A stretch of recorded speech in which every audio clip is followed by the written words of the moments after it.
Growing up, there was two things I love more than anything in the world, and that was horror movies, specifically slashers like Halloween and Friday the 13th, and professional wrestling. And when you mix the two, you get legendary characters like The Undertaker and Kane. The Undertaker and Kane were two of my favorite wrestlers growing up. And today, I was looking back on it, and I found it crazy that they had some of the wildest, insane storylines of all time. And specifically, Kane had to put up with the worst of the worst. Kane had some of the worst storylines of all time. And today, I want to take a look back at some of the worst storylines of Kane's career. So let's start with the not so crazy, but still definitely weird.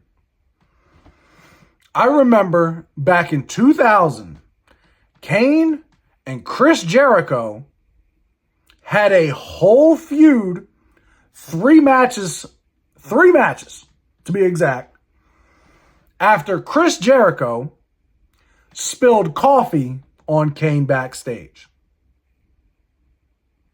That was it. That was the extent of the reason these two were feuding. I don't know. Seems pretty childish if you ask me. Maybe one match on Monday Night Raw would be suffice. But they ended this in a last man standing match that Chris Jericho won. So, yeah. And before all of that, in the 90s, we had Kane becoming friends with X-Pac. Okay. All right. And then X-Pac betrays Kane. Attitude Era.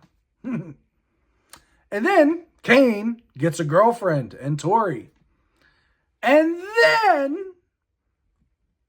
then Tori turns on Kane and makes out with X-Pac. I'm going to be honest, I don't even remember the payoff to this feud. I think it might have been at WrestleMania 2000. Maybe. I'm not sure. Let me know in the comments how that paid off. But enough of the questionable, okay? Let's get into it. Let's get into what all of you came and clicked on this video for, okay? Let's skip ahead to the awful, terrible, and disgusting, okay? 2002, Kane is feuding with Triple H. Okay? You guys know where I'm going with this. This feud started off innocent enough. Triple H was given that World Heavyweight Championship, right? He was given that World Heavyweight Championship, and one of the very first feuds was against Kane.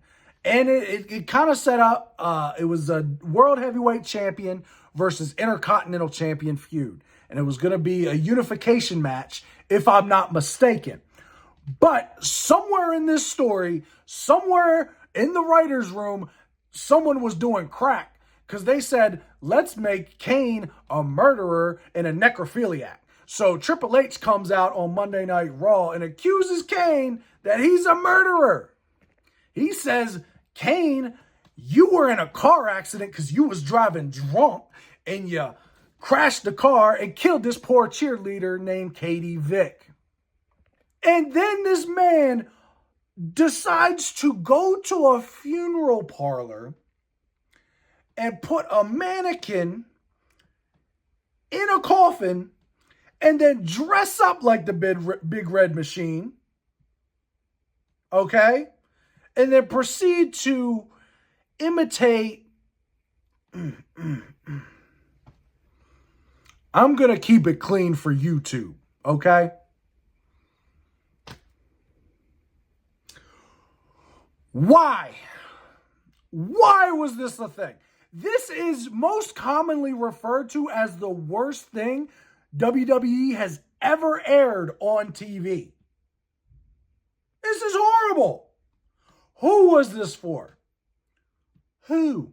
This was for one person in the back. It was the man that was calling all the shots, and that's Vince McMahon.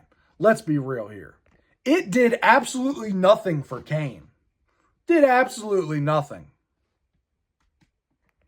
Ain't nobody feel sympathy for him. He's supposed to be the good guy in this feud. Nothing. This was just horrible. And then we could just go ahead and fast forward to 2004, okay? Do y'all know where I'm going with this one?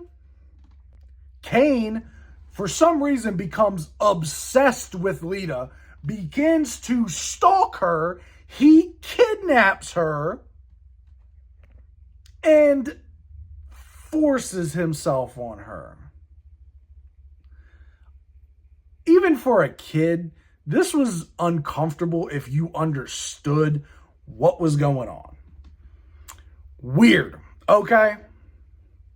Not my kind of TV, okay? But then Lita announces she's pregnant. She's pregnant. And then this man, Gene Snitsky, accidentally bumps into her or something, causing a miscarriage, okay? And then somehow, this turns Kane, the rapist, into the babyface. The man who just stalked this woman and kidnapped her, forced her into a marriage, forced her into this pregnancy, is the good guy. Tell me where that makes sense. That's just crazy. And at the end of this thing with Lita, you guys know how it concluded? Lita turned on Kane and aligned with Edge due to the real life situation. However, that made Lita the heel. In storyline, Lita should be the babyface. She just escaped an abusive relationship. Looking back on these storylines that I've just gone over so far, it's amazing that this man is a Hall of Famer and a legend today. And then, in 2006, Kane was set to star in a horror movie, See No Evil. And 10-year-old me, 11-year-old me, I was 11 at the time when this movie came out, was super excited for this movie. But then, to promote said movie, they said, let's put Kane in a storyline. Let's call it May 19th, because the movie comes out on, you guessed it, May 19th. And I'm going to be honest, guys. I'm going to be honest with you. This storyline had a lot of potential, especially for a young mind like me. But they had an imposter Kane. No. Backtrack. We're going to backtrack real quick. Because they had vignettes playing when Kane would be in matches and it would just say, May 19th, May 19th. And like his old mask would pop up on the Titantron and just be rotating and shit. And Kane would become possessed or he'd go crazy. If anyone said May 19th, he'd go crazy and attack him. Choke slam him, tombstone him, whatever. And then, finally, this imposter Kane comes out, dressed up like him as Luke Gallows in a shitty Party City Kane mask and a Party City wig that looks horrible. Y'all are $1 million company. You're telling me you couldn't get a better wig for this man? Come on now. Come on. That's crazy. And then Kane faces imposter Kane at the pay-per-view, and then I think he loses? He just loses? But then the next night on Raw, he just beats the shit out of imposter Kane, kicks him out of the arena, and takes the mask back? That was the conclusion to the story. That was it. Oh my God. And then we fast forward, I think it was 2008. I remember Kane started a feud with Rey Mysterio. And the whole feud was because Kane was mad that Rey Mysterio was still wearing a mask. And Kane doesn't need the mask anymore. Okay, has potential. It has potential. some psychological stuff going with our big red machine.